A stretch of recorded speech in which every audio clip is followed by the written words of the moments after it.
実は皆さんびっくり、これがはいできます。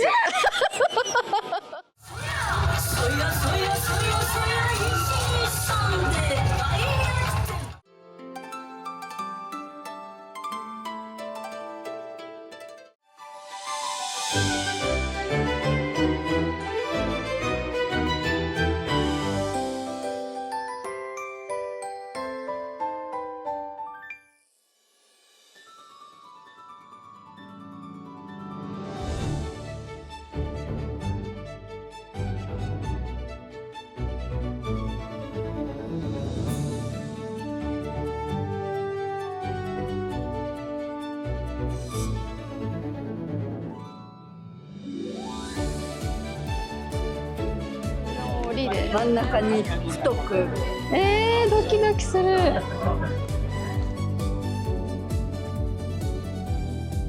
I've chosen to write the word inori. In Japan, this word is such a natural, beautiful part of our daily lives.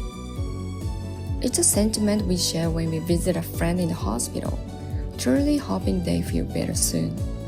Or when we cheer on a student before a big exam, wishing from the bottom of our hearts that their hard work pays off.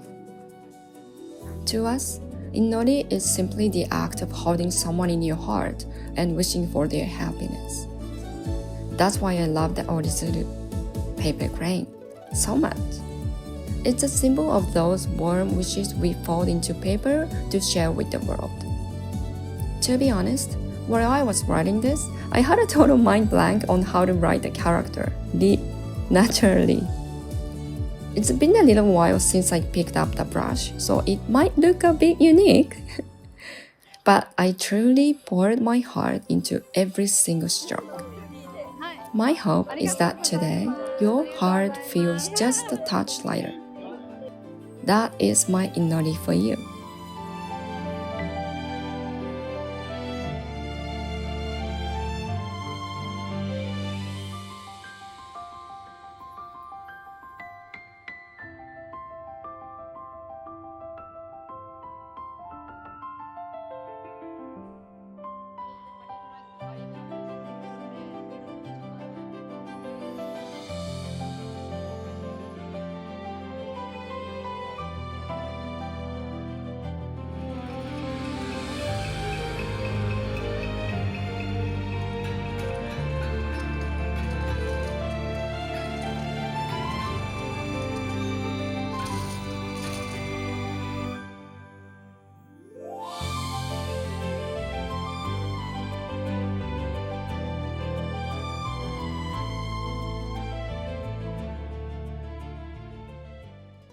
最後に何か世界中の人もしくは日本人の方に伝えたいことなどありますか？多分これも私珍しい方だと思うんですが、去年の末まで6年間、シドニーで、バスドライバー、路線バスドライバーやってたんですね、実は。皆さんびっくりするです、これが。はい、はい、連結も運転できます。そう、ここが皆さんなんかね、こうなるんですよ。そう、こうなるんです。運転してたんですか？はい。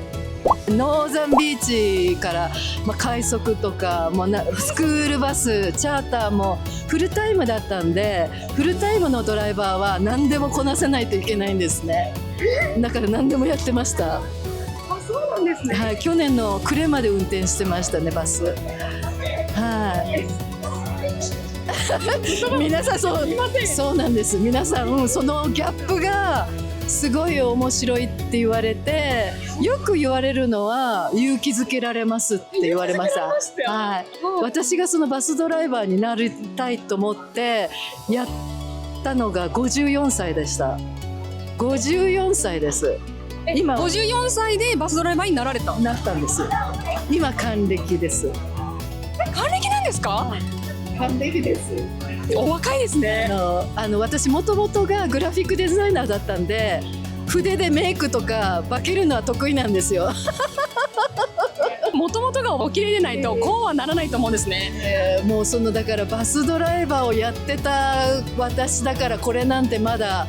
序の口で、きっと家族はそんなにもう驚かないですね。54歳でチャレンジして、当時公務員だったんでバスは合格していってってやっていくのもすごい大変だったんですけど、やっぱり本人がすごい興味持ってこれやるとかやりきると思ったら意外とできるもので、そういう勇気を皆さんにお伝えしたいなと思いますね。いやこれ今見てくださっている皆さん相当驚いていると思います。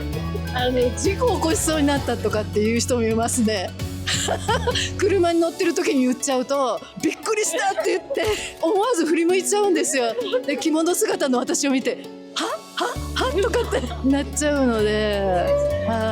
ちなみにもう差し支えなければなんですが、50代でバスドライバーを目指された理由を伺ってもよろしいですか？はい、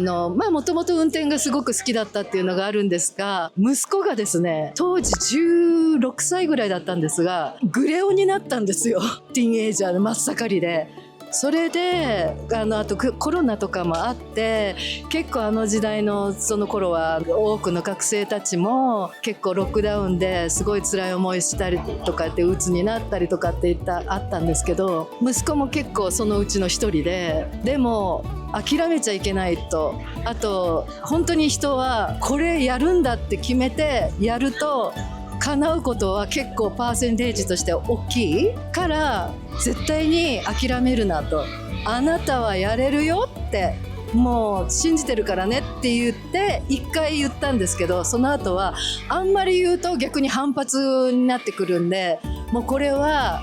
やってみせるしかないよと思って、やれないっていうことを無言のメッセージでやって、もう本当に大変だったんですよ。涙して寝ることもよくあったんです。すごい勉強とかやっぱり運転怖いですし、大型なんて運転したことなかったんですからね。そうだったんですか。だからやっぱりそれをやろうと思ったらこの年いったマミーでもやれるんだよみたいな。でいやもうやり通して絶対にもうここでくじけたら息子に無言のメッセージが台無しになるから絶対弾けないと思って、頑張って、で私シングルマザーなんで、特にやっぱりそういう男のねお父さんの姿、お父親ともよく会ってますけど一緒に住んでるのは私なんで、女性の私でもそういう仕事をこの年からでもやろうと思ったらマミーやるよって感じの、それを見せつけたかったっていうところが本当の理由でしたね。だからでも頑張れたんだと思います。もう引き下がれなかった本当母の愛は強しですね。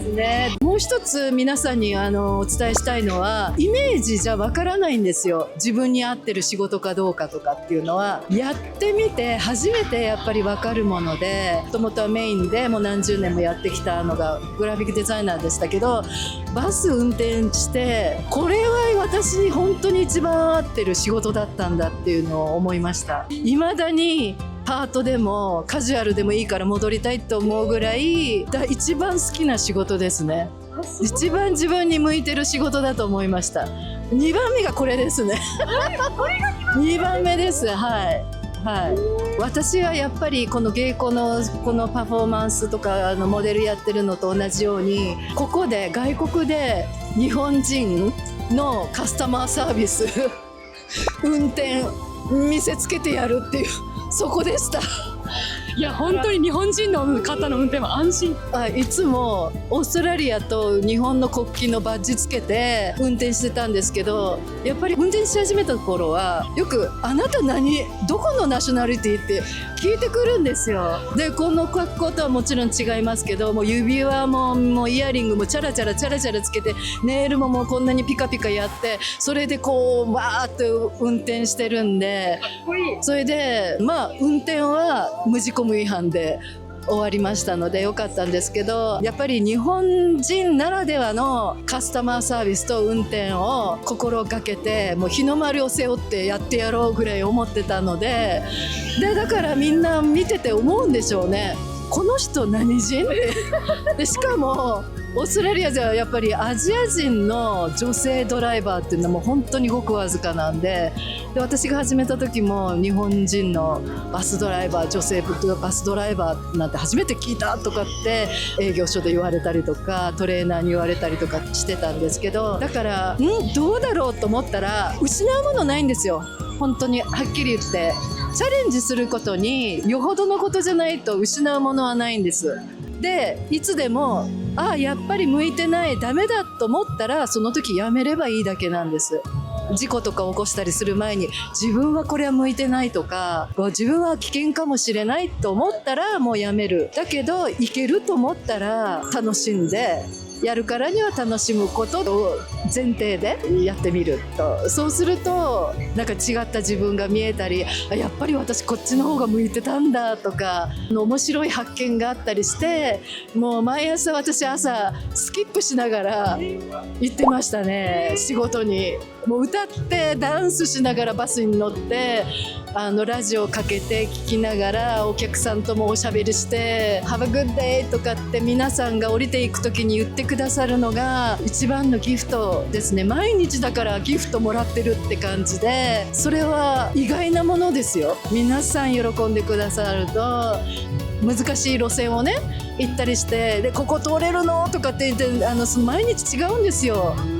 車の路上の止め方とかによってはバスが通りにくかったりとかってしたりするんです。ゴミ箱も避けなきゃいけない時があるんですよ。もうバスキャビンから降りてゴミ箱を避けて走るっていうこととかオーストラリアではよくあるんですよ。なんで面倒くさがらずにさっとそういうことをやってたら、この人すごいなんかこうテキパキとやってきちっとやってカスタマーサービスももう最高って思ってもらえたら、日本人だって言った時にその返ってくる言葉がThat makes sense って言われるんですよ。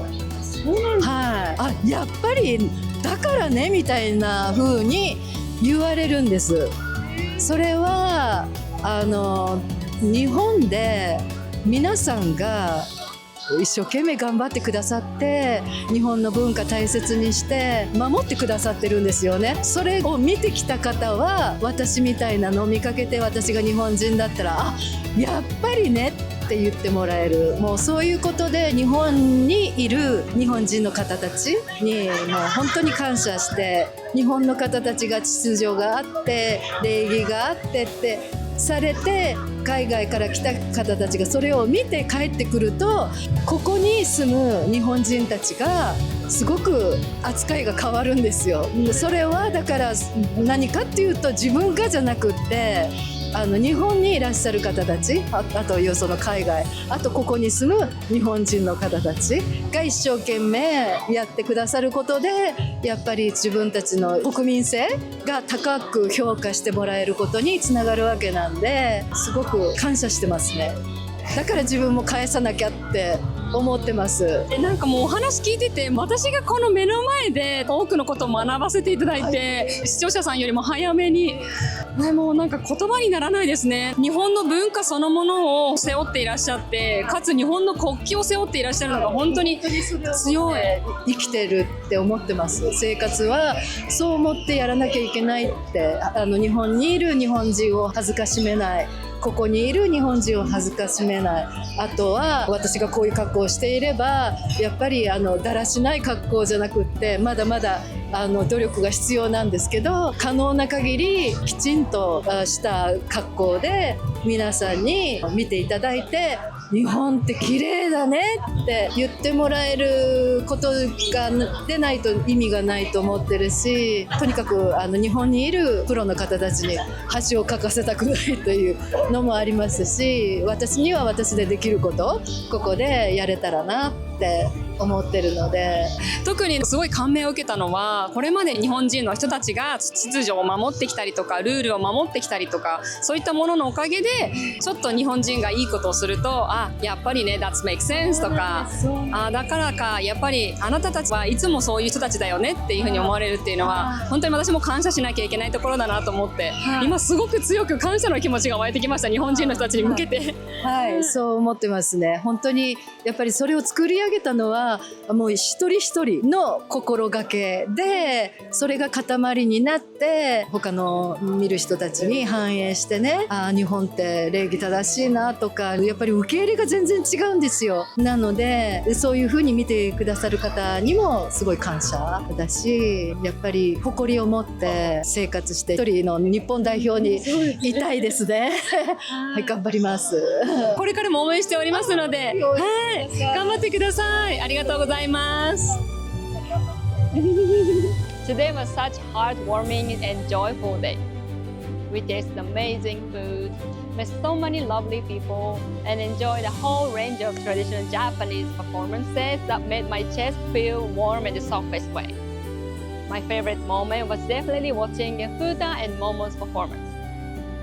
There was this honest and straight from the heart feeling the way they expressed themselves, and the passion for sharing Japanese culture really moved to me. And because I'm also trying to share the beauty of Japanese culture and the happiness it can bring to the world, I feel so deeply connected to their message. Their gentle energy stayed with me longer after the performance ended. I love to hear your favorite moments too, so feel free to share the comments. Your message always makes me smile. If this video added a little light to your day, please don't forget to like and subscribe. Sending a soft wave of happiness from here to wherever you are. See you in the next one. またね!